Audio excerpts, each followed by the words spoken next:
स्थानिक स्वराज्य निवडणुका पाहता ठाण्यामध्ये देखील आता भाजपने आता तयारीला सुरुवात केलेली आहे. आपण सध्या भाजपच्या कार्याच्या बाहेर राहून याच ठिकाणी आता इच्छुकांचे फॉर्म घेतले जाणार आणि त्यानुसार त्यांना आता चाचपणी केली जाणार. त्यामुळे स्थानिक स्वराज्य संस्थेच्या निवडणुका पाहता ठाण्यामध्ये देखील आता भाजप असेल या शिवसेनामध्ये मोठ्या प्रमाणात शीतयुद्ध रंगताना आपल्याला पाहायला मिळालं होतं. वनमंत्री गणेश नाईक असतील त्यांना प्रत्युत्तर देणारे नरेश मस्के देखील आपल्याला पाहायला मिळाले. त्यामुळे नक्कीच येणाऱ्या काळात आता ठाकरे गटाने देखील आता डिवोर्सचं काम जे ते करायला सुरुवात केली आहे. त्यामुळे आपल्यासोबत जोडले गेले ठाणे शहर अध्यक्ष संदीप लेले भाजपचे.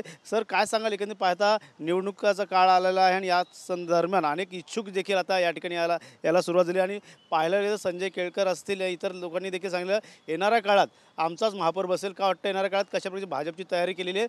काल देखील एक बैठक झालेली आहे शिवसेनेची, त्यामुळे त्यांनी देखील भाजप सोबत राहायचं का नाही याचा देखील निर्णय घेतला. त्यामुळे कुठेतरी भाजप नको, तर जर भाजप जर सोबत असेल तर ठीक आहे, भाजप येत नसेल तर आम्ही देखील स्वबळावरती लढायला तयार असं देखील शिवसेनेकडे म्हटलं जातं. हो, एक लक्षात घ्या, 98 साली देखील युती नसताना निवडणुका झाल्या होत्या. मागल्या 2017ला देखील राज्यात युती होती, केंद्रात युती होती, परंतु ठाणे शहरात आणि सर्वच मला वाटतं महाराष्ट्रातल्या महानगरपालिका युतीविरहित झाल्या होत्या. त्यामुळे युती करणं किंवा न करणं हा काय मोठा गंभीर किंवा विषय नाही आहे. हा त्या ठिकाणच्या परिस्थितीनुसार विषय आहे. सन्माननीय आमचे नेते मुख्यमंत्री देवेंद्रजी फडणवीस आणि प्रदेशाध्यक्ष माननीय रवींद्रदादा चव्हाण यांनी आमची 3-4 दिवसापूर्वी एक महत्त्वाची बैठक घेतली आणि ती बैठक घेतल्यानंतर त्यांनी आमच्याकडनं आढावा घेतला की बाबा काय स्थिती आहे. आता पक्षातला कार्यकर्ता हा स्वाभाविकच लढायला इच्छुक असतो. आता आमचे 23 नगरसेवक आहे, म्हणजे 23च नगरसेवकांनी राहिलं पाहिजे का? त्यात तिकीटं द्यायची का? बाकीचे आता हे उभे कार्यकर्ते कोणी, त्यांना पण लढायची इच्छा असते. त्यामुळे पार्टीचं हे काम आहे, पक्षाध्यक्ष म्हणून माझी जबाबदारी आहे की पक्षाचे किती कार्यकर्ते हे निवडणूक लढायला पात्र आहेत, इच्छुक आहेत, त्यांची क्षमता आहे आणि कुठल्या कुठल्या वॉर्डात काय स्थिती आहे.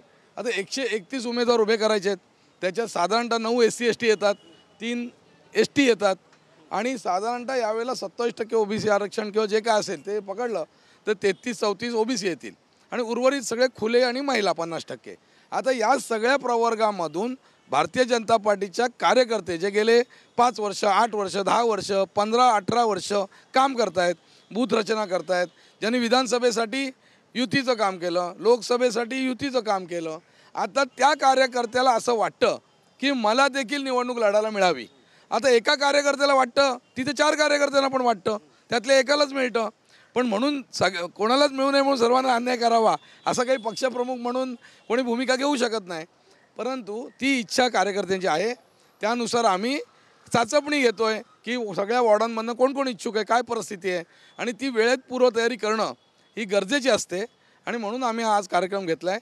त्यानंतर सर्वांना आम्ही मार्गदर्शन करणार आहोत आणि कुठली कटुता आम्ही याच्यात आणत नाही आहोत. याच्यात कटुतेचा काय प्रश्न नाही. हा पक्षाचा अंतर्गत व्यवस्थेचा आणि पूर्वतयारीचा आणि स्वयंसिद्धतेचा हा भाग आहे. याच्यात काही कोणावर काही वाकडं तिकडं बोलणं. संख्या वाढणार यंदा नक्कीच पाहायला गेलं तर. आणि शिवसेना म्हणते की भाजप जर सोबत येत नसेल तर आम्ही देखील वेगळा मार्ग निवडू शकतो. स्वबळावरची लढाई त्यांनी सुरुवात केलेली आहे. का वाटतं येणाऱ्या काळात युतीमध्ये कुठेतरी खिंडार पडेल? सोबत येण्याबद्दल मी अध्यक्ष म्हणून तरी काही स्टेटमेंट केलेलं नाही आहे, परंतु आम्ही 23च नगरसेवक राहायचं का हा आमच्या कार्यकर्त्यांच्या मनातला प्रश्न आहे. त्याच्यावर मी अध्यक्ष किंवा आमदार केळकर असतील, डावकर असतील, माननीय रवींद्रदादा चव्हाण असतील, गणेशजी नाईक असतील, काय उत्तर देतील. तर तयारी सगळ्यांना इच्छा असेल तर चाचपणी करून त्यांची इच्छा आणि पक्षाची वाढ ही स्वाभाविकच आहे. आणि त्यानंतर पण युत्या होतात, महापौर बसवण्यासाठी, मुख्यमंत्री करण्यासाठी, त्याच्यानंतर पंतप्रधान होण्यासाठी पण नंतर पक्षातले लोक जोडले जातात. त्यामुळे कुठली तयारी म्हणजे काहीतरी कोणाच्या तरी विरोधातच कंबर कसली आहे असा काय विषय नाही. हा आमच्या स्वतःच्या सक्षमतेचा आणि स्वतःच्या तयारीचा हा भाग आहे. 131 मधले आले काही लोक इच्छुक आहेत तुमच्याकडे, मात्र त्यांना देखील येणाऱ्या काळात डावळ जाईल का? येणाऱ्या काळात फॉर्म्युला ठरला तर काय किती सीट लढवायच्या, तर त्यामुळे कुठे नाराजी देखील दिसून येत नाही. आता आमच्याकडे इच्छुकांची संख्या चांगली आहे. ठाण्यापासून घोडबंदरपासून ते दिव्यापर्यंत 33 प्रभाग आहेत, 131 जागा आहेत. जवळपास आमच्याकडे आता 350च्या वर अर्ज, आम्ही त्याला काही फी लावलेली नाही आहे किंवा त्याला उमेदवारी अर्ज असंही नाव दिलेलं नाही. आम्ही जे कार्यकर्ते आहेत ज्यांना निवडणूक लढायची इच्छा आहे त्या कार्यकर्त्यांचं परिचयपत्र भरून घेतो आहे. परिचयपत्र म्हणजे काय आहे की त्याचं नाव काय आहे, त्याचं मतदार यादीत स्वतः पहिले नाव तपासायचं. अनेकदा असं होतं एखादा उमेदवार पार्टी ठरवते, ऐन वेळेला त्याचं मतदार यादीत नाव गायब केलेलं असतं. होऊ शकतं, त्रुटी असतात. कधी कधी आरक्षण असतं, तो स्वतःला आरक्षित उमेदवार समजतो आणि ऐन वेळेला त्याचं कास्ट व्हेरिफिकेशन येत नाही. अशा अनेक गोष्टी घडतात. ह्या सगळ्या घडू नयेत म्हणून आम्ही हे सर्व तयारीत आम्ही आहोत. भाजप कुठेतरी ढवळाढवळ करत आहे शिवसेनेच्या काही जागेसंदर्भात त्या ठिकाणी, त्यामुळे नाराजीचा सूर दिसून येतो त्यांच्यामध्ये. त्यामुळे येणाऱ्या काळात तुमची ताकद वाढू शकते, त्यामुळे त्यांची पण ताकद आता मजबूत कुठल्या जागेत ढवळाढवळ केली? कोणत्याही जागात कुठल्याही ठाण्यामध्ये, त्यामुळे काही ठिकाणी म्हणजे काय? त्यामुळे कुठे ते हस्तक्षेप करतात, त्या ठिकाणी त्यांचा नगरसेवक नसून देखील त्या ठिकाणी त्यांची तयारी दाखवतात, त्यामुळे कुठेतरी कुठेतरी खच्चीकरण केलं जातं. नाही नाही, मला एक समजत नाही आहे. पक्ष स्वतंत्र आहे, ज्याने त्याने आपलं काम करायचं आहे. ढवळाढवळ या शब्द हा ग्राह्यच नाही आहे ना. हे बघा, दोन गोष्टी. मला एक कार्यकर्ता आहे, मी लहानपणापासून इथे कार्य करतो ठाणे शहरात, वयाच्या 15व्या वर्षापासून. मी जवळून बाळासाहेबांच्या सभा बघितल्या आहेत, दिघे साहेबांना मी जवळून बघितलं आहे. मी त्यांचा मनापासून आदर करतो, जे आहे ते खरं सांगतो, कशाला खोटं बोलू. मला दिघे साहेबांचा आदर आहे. काल मी एक जुनी क्लिप बघत होतो, मला आनंद वाटत होता त्या माणसाकडे बघून. परंतु पक्ष चालवताना पक्ष, तुम्ही बोललात ना दुसऱ्याच्या वॉर्डात ढवळाढवळ, हा शब्द म्हणजे असंविधानिक आहे. आणि दुसरा शब्द बालेकिल्ला, हा शब्द पण असंविधानिक आहे. मतदार आहेत ना, मतदार हे कोणाचा बालेकिल्ला आहे, कोणाची जागा आहे हे ठरवतात. तू निवडून आला म्हणजे तुझी काय मालकीची जागा झाली का? पक्षाचा उमेदवार असो, पक्षाचा नगरसेवक असो, तो काय त्याचा वैयक्तिक काय वडलोपारची दुकान झालं का? असं नाही ना.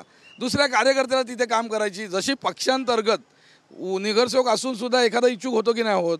इथे आमदार होते तरी 4 जण इच्छुक झाले की नाही झाले. मग ती काय मक्तेदारी ना, इच्छुक व्हायलाच पाहिजे ना कार्यकर्त्याने. त्याची जर इच्छाच नसेल तर तो कार्य कशाला करतो? त्याच्यामुळे इच्छुक होणं ही स्वाभाविक प्रक्रिया आहे. प्रस्थापित नगरसेवकामध्ये एखादा कार्यकर्ता काम करत असेल तर त्याला करायची मुभा आहे. तसंच दुसऱ्या पक्षाचा नगरसेवक असेल, त्या पक्षाच्या नगरसेवक वॉर्डात एखादा आमदार जाऊन एखादी बैठक पक्षाची घेत असेल तर ते देखील पक्षाचं कार्य म्हणून स्वाभाविक आहे. त्याच्यामध्ये कोणाला राग यायचं किंवा काय हस्तक्षेप करायचं काय कारण आहे असं मला वाटत नाही. आता इच्छुकांची लिस्ट तुमच्याकडे आता सुरुवात झालेली आहे याला. जवळजवळ 350 परिचय पत्रकं आमच्याकडे भरून आली आहेत. अजूनही वाढू शकतात. आम्ही 10 ते 11ची वेळ ठेवली आहे. अजून आता 11 वाजले आहेत. आता आम्हाला रेकॉर्ड मिळेल. 31 जागेसंदर्भात पूर्ण सर्व पॅनलमध्ये त्यात आम्ही वॉर्ड वाईज फाईल ठेवल्या आहेत. त्या फाईल उघडल्यानंतर ते फॉर्म लावलेत. मग 4ही जागांसाठी 3ही जागांसाठी किती फॉर्म आलेत, एका जागासाठी कुठे 3-4 आलेत, ह्या सगळ्याचा आम्हाला आढावा मिळेल आणि साधारणतः एक अंदाज येईल आम्हाला की आमचे कार्यकर्ते कुठे कुठे लढायला तयारीत आहेत. कार्यकर्ते लढायला तयार आहेत. मात्र काही दिवसापूर्वी ठाकरे बंधू एकत्र येऊन या ठिकाणी त्यांच्या पक्षाने मोर्चा काढला होता. महापालिकेसंदर्भात अनेक त्रुटी देखील दाखवल्या होत्या. का वाटतं येणाऱ्या काळात पाहिलं तर मतदार यादी असेल, इतर गोष्टी असेल, महानगरपालिका घोटाळ्यासंदर्भात अशा सर्व गोष्टी घेऊन त्या रस्त्यावरती उतरले होते. नाही, मी हे का मनसे आणि उद्धव बाळासाहेब ठाकरे यांच्या पक्षाने जो मोर्चा काढला त्याच्यातले विषय योग्य आहेत, विषय चुकीचे नाहीत. ठाण्याला धरण पाहिजे का? पाहिजे. त्याच्यानंतर प्रशासकीय भ्रष्टाचार आहे का? तर 1-2 अधिकारी पकडले गेले, त्यावरनं ते अधिकृत सिद्ध झालं. तुम्ही मी आरोप करायची गरज नाही. त्याच्यानंतर धरण पाहिजे. त्याच्यानंतर आपले फुटपाथची स्थिती चालण्यायोग्य आहे. माणूस इथून, आता मी वर्तकनगरला उभा आहे, इथून जर त्याला शिवाजीनगरपर्यंत जायचं असेल तर तो माणूस फुटपाथवरून चालत गेला पाहिजे. एखादा वृद्ध ज्याच्याकडे रिक्षाला पैसे नाही त्याने फुटपाथवरनं तो सुरक्षित पद्धतीने चालत गेला पाहिजे. ही माझी व्यक्तिगत मोहीम आहे गेल्या 5-6 वर्षापासून. पण कोणी गांभीर्याने घेत नाही आहे. आमच्या हातात विषय पूर्ण आला तर आम्ही फुटपाथ टार्गेट करू पहिले, कारण सामान्य माणूस चालला पाहिजे ना. गाडीतला बसलेला काही धोका नाही आहे. फुटपाथवर तर चालणाऱ्याला धक्का लागतो ना, रिक्षाचा तो रस्त्यावरनं चालतो तेव्हा, तर तो सुरक्षित जायला पाहिजे. हे एक उद्दिष्ट आहे. बाकी अन्य पाण्याचे विषय आहेत, ट्रॅफिकची समस्या गंभीर आहे, त्याच्यावर स्टेट लेवलला आणि याला संगनमत करून मार्ग काढावे लागतील. घोडबंदरवासियांकडे पाण्याचा प्रश्न आहे, सेफ्टी टँकचा प्रश्न आहे, TMTची समस्या गंभीर आहे. खाजगी बस चालत आहेत साहेब, स्टेशनवरून खाजगी बस चालतात आणि मग बस चालवणारा पकडलं की ते नेत्यांना फोन करतात. खाजगी बस का चालतात की आपण कंप्लीट करू शकत नाही लोकांची मागणी. अशा सगळ्या समस्या आहेत, त्यावर काम करावं लागेल. आणि त्या समस्या जर तो कुठलाही पक्ष बोलू दे, मी बोललो काय, स्वतः शिवसेनावाले बोलले काय, त्या समस्याच असतात. म्हणजे काय पहिले काहीच काम केलं नाही असा आम्ही आरोप करत नाही, पण समस्या देखील शिल्लक आहेत, त्या सोडवल्या पाहिजेत. परंतु आम्ही आता मला मनसेला उगाच चाळवायचं नाही आहे, पण मी त्यांना एक प्रश्न विचारीन. तुम्ही एवढे जे आता म्हणताय गरम झालात, तर मग तुम्ही विधानसभेला कोपरी पाचपाकडीतली विधानसभेला उमेदवार का बरं मागे घेतला?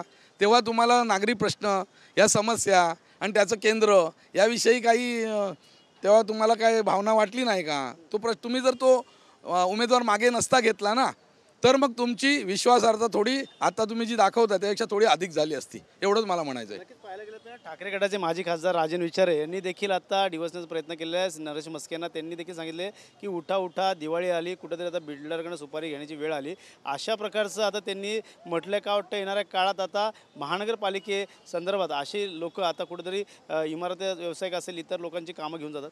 तुम्ही मला एक सांगा, सगळे पक्ष काढले, प्रामाणिकपणे सांगा, कोणाचाही तुम्ही सर्वे घ्या रस्त्यावर, सगळे पक्ष घ्या आणि त्यातले त्यात सुपारी न करणारा पक्ष कुठला आहे? तो आमचाच आहे BJP. तुम्ही उरलेल्यांनी एकमेकावर सुपारी जर मारल्या तर त्यावेळी आम्हाला काय भाष्य करायचं नाही. आम्ही बिना सुपारीचे आहोत, एवढं नक्की आहे. असं काय उदाहरण, काय स्पष्टीकरण? नाही, हे बघा, मी बिना सुपारीचा पक्ष कुठला असेल तर तो भारतीय जनता पार्टी आहे. किंवा मी असं म्हणेन एका दुसरा कार्यकर्ता चुकीचं काम करू शकतो, पण जास्तीत जास्त गुण बिना सुपारीचे हे भारतीय जनता पार्टीला आहेत. संजय केळकर येणाऱ्या काळात पाहायला गेलं तर आता महायुतीमध्ये कशा प्रकारचा आता युती असेल का खिंडार पडणार हे देखील पाहणं गरजेचं आहे. मात्र सध्या तरी इच्छुकांची आता चाचपणीला सुरुवात झालेली आहे. भाजप कार्यालयामध्ये येणाऱ्या स्थानिक स्वराज्य संस्थेच्या निवडणुका या ठाणे महानगरपालिकेमध्ये आता कशा प्रकारच्या आता महायुती असणार की नसणार हे देखील पाहणं गरजेचं आहे. मात्र सध्या तरी एकला चलोचा नारा आता दोन्ही पक्षाकडनं देताना आपल्याला पाहायला मिळतोय. त्यामुळे येणाऱ्या काळात आता कशा प्रकारचं आता मजबूतीकरण भाजप देखील करणार आणि शिवसेनेचा बालेकिल्ला नसून हे संविधानिक शब्द नसून असं देखील त्यांचं म्हणणं आहे संदीप लेलेचं. त्यामुळे येणाऱ्या काळात आता पाहायला गेलं तर कशा प्रकारची मजल या ठाणे महानगरपालिकेच्या महानगरपालिकेवरती असणार हे देखील पाहणं गरजेचं राहणार आहे. त्यामुळे अथर्वसह गणेश थोरात, TV9 मराठी, ठाणे.